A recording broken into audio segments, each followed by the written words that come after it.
Top 10 reasons for how Rolex became so successful.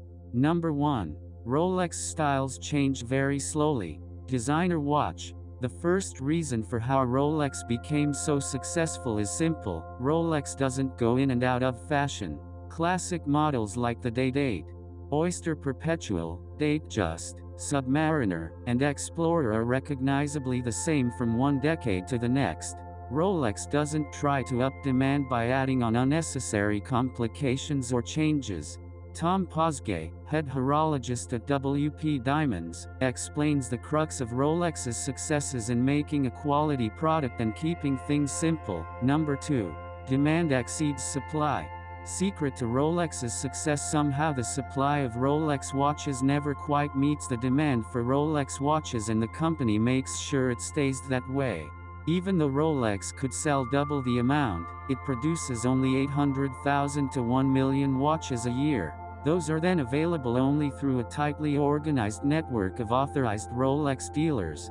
The brand does not operate its own boutiques. Nobody can corner the market. Either multiple buys of a single model are not allowed. Number 3. Only best of the best materials are used. Luxury diamond watch on pink background. Rolex uses only the best. Its platinum is 950 platinum, refined at its in-house foundry. Gold is always 18K, also refined at its in-house foundry. Its pink gold 18K of course is a proprietary alloy called Everose, created to its own specifications. Even its steel is proprietary, a 904L alloy called oyster steel, of the type employed by the aerospace industry for resistance to corrosion. The ceramic on those bezels is an extra hard, proprietary ceramic called Cerachrome that is practically impossible to scratch and doesn't change color with UV exposure.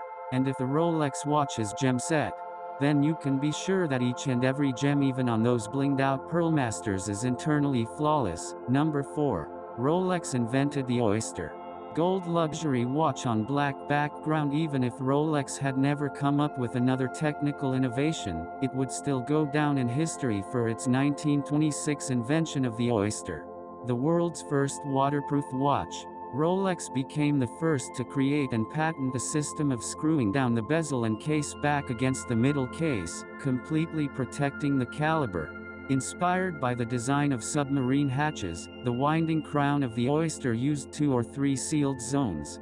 This ensures that the watch is water resistant and no moisture is able to penetrate the watch. Number 5.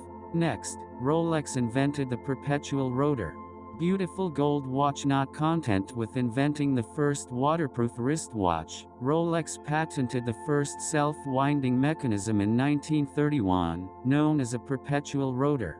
Now watches could be wound by the movements of the wearer's wrist throughout the day, saving the wearer from manually winding. Kinetic energy was transmitted through the wheels of the winding mechanism to the mainspring. This means that the watch was continually being wound as long as the watch was being worn. The spring stored and released energy. Number 6. Then Rolex continued inventing Rolex watch on gold background. The Datejust debuted in 1945 as the first automatic wristwatch with a date window. Then, in 1948, Rolex's signature Cyclops lens was introduced to magnify the date, so it would be easier to read. For the divers, Rolex created the Submariner in 1953, which was the first diver's watch that was waterproof up to 100 meters. This watch also featured a rotating bezel that allowed divers to measure their time underwater, crucial for knowing their remaining oxygen. For the pilots and other travelers, Rolex unveiled the Greenwich Mean Time Master in 1955, named after Greenwich Mean Time. This watch had a two-tone 24-hour rotating bezel that distinguished daytime hours from nighttime hours.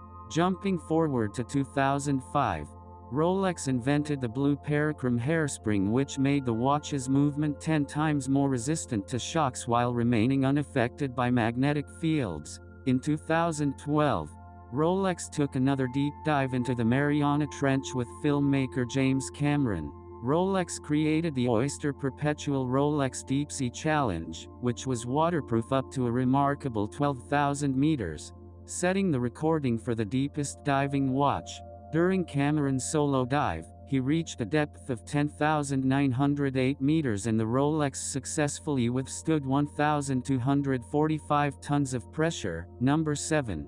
Celebrities love Rolex. Yellow gold watch. Every serious watch collector owns a Rolex, and celebrities are no exception. Well-known Rolex wearers who sometimes have little else in common include Bono, David Beckham, Justin Theroux, Rihanna, Drake, Justin Bieber, The Weeknd, Ed Sheeran, Bruno Mars, Jay-Z, and Bruce Springsteen. Number 8. Athletes love Rolex. Rolex is loved by athletes. What better way to build a reputation for high performance than by putting your watch on high-performance athletes?